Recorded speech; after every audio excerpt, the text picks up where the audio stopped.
is very important, it's a priority, but you can't take medication on an empty tummy. And so A or B between you and your doctor is going to cover things like affordability of that medication.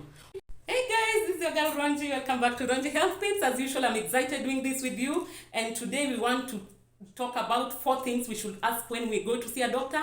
Ask your doctor these questions, all right? Number 1, we are going to talk about diagnosis. Uliza daktari ugonjwa yangu ni gani, all right? Number 2, we are going to talk about investigations. These are the tests, the laboratory tests that you are sent to do. These are the scans you are sent to do. These are the MRIs, the CT scans you are sent to do. Uliza about them, all right? Number 3, we are going to talk about treatment. Ile dawa unaandikiwa, make sure you understand what it's going to do, how it is going to work, when you are expected to get relief, we want to talk about it. And number 4, we have A or B. Did you guys know you can have an A or B session with your doctors? Yes, you actually can. And I call it A or B, and then under it, I call 3 A's, okay? You want to discuss your doctor, the availability of the medication, the affordability, and the... What is the third A? What is the third A? What is the third A?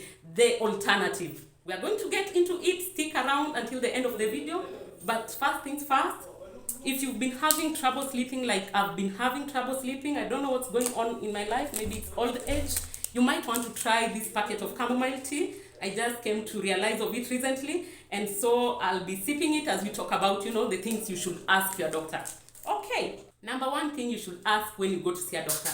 Ask them what is ailing you. What do they think is the diagnosis of your illness? The reason why you want to know what the doctor is thinking, so that you have some sort of peace. It puts you in a peaceful position. It gives you ease in knowing that this is the direction we are taking. This is probably what could be ailing me. The doctor might not tell you for sure it is this and this, but after you've given your history. Remember the last episode we talked about how you should speak when you go to see a doctor, the things you should tell your doctor. Now, if you've done that, if you haven't, go ahead and check the video. It's on the channel already. After you've opened up, after you've given your history adequately, it's time for you to ask the doctor, what do you think my illness is?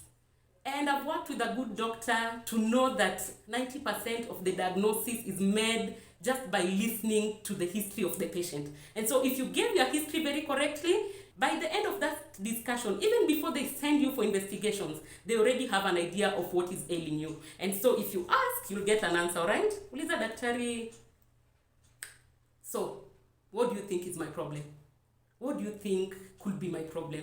And these doctors, they'll answer. They might not give you a definite answer, but they'll use a language like, I suspect pneumonia, I think we could be having malaria, I think I'm looking at a bacterial infection, I think, their thought matters to us. It's very important to us as patients, and so get that even as you are on your way to go to the laboratories, okay? Number 2, investigations. Now, usiandikiwe tu karatasi ya test, na wendi huyo ushatoka umekimbia laboratory kwenda kufanya test. No. Uliza daktari, hizi test unaniandikia ni za kupima nini? We don't understand their medical languages, all right? Sometimes they use shorthand and they might write a test which we may not even understand. And sometimes they might write a million tests. We want to know. It keeps a patient at peace knowing why they have to do a particular test, okay? And so if daktari writes something you do not understand, ameandika endo fanya CRP, fanya TSH, fanya P24 marker, you don't know what they mean, but you carry that paper to the laboratory. It's not fair to you. Ask the doctor, CRP daktari itaonyesha nini? ETSH umeandika inafaa kuonyesha shida gani kwa mwili? What is it supposed to identify, okay? What is it supposed to confirm that I have or I don't have? What is it for? Ask these questions, okay? Don't just carry the paper na wewe ndio huyo umeenda laboratory. Another thing about the test, ask daktari how important are these tests, okay? They might be important, but you might want to know how the order of importance. And I'm speaking this because I live in a country whereby economy is fully messed up, okay? People don't have the money to do a lot of tests. And so you want to discuss with your doctor which tests are of a priority above others. Which ones can you do immediately? Which ones can you go collect some finances and then come back and do? Discuss that with your doctor. Don't fear them. Don't feel afraid, don't be embarrassed to discuss your financial situations. Ongea na yeye. In fact, that will come on the A or B pale mwisho kabisa. Stick until the end of this video, okay? So ask about the test that you are being sent. Kama ni CT scan, kama ni MRI, uliza daktari, what are we investigating here, okay? So that you are also part of the process and not just a person who goes through something they do not understand. Am I making sense? Number 3, ask about your treatment. Now, you've talked to the doctor, they've sent you to do some tests, you've brought back the results, and he writes a prescription. Again, ask your doctor, what is this medicine for? What is it supposed to do to me? How long before I get relief out of this medication? What are the side effects of this medication? Ask those questions, they are very important, because kuna madawa saa zingine zinakuwa na very harsh effects. You can react to some of them, especially if you are allergic to some of them and you didn't even know. And so ask these questions. What are you expected to feel when you take the medication? How are you going to feel? And for how long will it settle before you start feeling better? Because you might take a medication na uende umeze for a whole week hujasikia vizuri. That is unfair. Uliza daktari, natarajia kuanza kusikia vizuri ama kuhisi vizuri baada ya muda gani ya kuchukua hii dawa? Those are questions they are willing and very much happy to answer, and it is for your benefit, so that even as you take medication, kuna zingine atakwambia this will take 3 days before you feel better. And so first day, second day, don't give up. You are waiting on the 3rd day so that you can observe if you are actually responding to the medication. Some react immediately, and so when you take them and you don't feel relief immediately, you are able to call and say, I took it, it's been 6 hours, I'm still feeling the same. They'll know what to do. And so ask these questions, okay? Uliza, hata kama ni mtoto ulikuwa umepeleka hospitali, uliza daktari, huyu mtoto hata kama ni joto itarudi chini baada muda gani? Kama ni kuendesha, nina expect isimame baada muda gani? I mean, have conversations with doctors, with your service providers, waulize haya maswali so that you are also in the know. Now, we are getting to A or B. And if you've been listening up to this point, I just want to thank you. Let me take a short minute to thank you so much. Thank you so much. Go ahead and comment in the comment section. We learn everything when it comes to health, and I'm happy to share the information that I have with you guys. If you have any questions, raise them in the comment section so that we can always keep on educating ourselves about our health and where we can get help and what we should expect when we go to get help, okay? Remember, the topic for conversation of this video today is what to ask your doctor, all right? And so there is this rare thing I've called A or B. This is a discussion between you and your doctor about 3 A's: availability, affordability, and alternative. Now, we've already said we live in a financially messed up economy right now, okay? Yes, health is very important, it's a priority, but you can't take medication on an empty tummy. And so A or B between you and your doctor is going to cover things like affordability of that medication. Umeandikiwa prescription, a doctor has an idea of how much that medication goes for. They will have an idea. No, ask them. They know. If they don't know for sure, they have an idea of the range of the cost, all right? Discuss whether that medication is available in the market. They will probably point you to a certain place where you could go and get them. Usizunguke Nairobi nzima ukitafuta dawa. Uliza daktari dawa naweza ipata wapi, so that from the doctor's office you go straight to the chemist to get your medication and you start feeling your relief, all right? So ask about availability of the medication you've been given. Ask about affordability.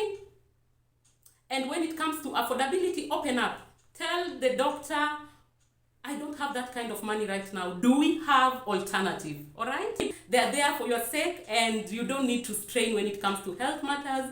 Take it a step at a time. And so remember the 3 A's in the A or B. Ask about availability. All right? Usishinde ukizunguka town na prescription ukitafuta dawa ipatikani.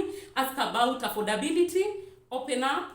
Opt for the options you can actually afford, because this is what happens when you do not discuss with your doctor about affordability. Utafika chemist uambiwe dawa ni 2,000, haukuwa na 2,000. You won't go back to the doctor. Well, the reason you did not discuss the money issue with the doctor is because maybe you are shy about it. And so that shyness will prevent you from going back to the doctor or calling the doctor to ask for alternative. Do it while you're still with the doctor, right?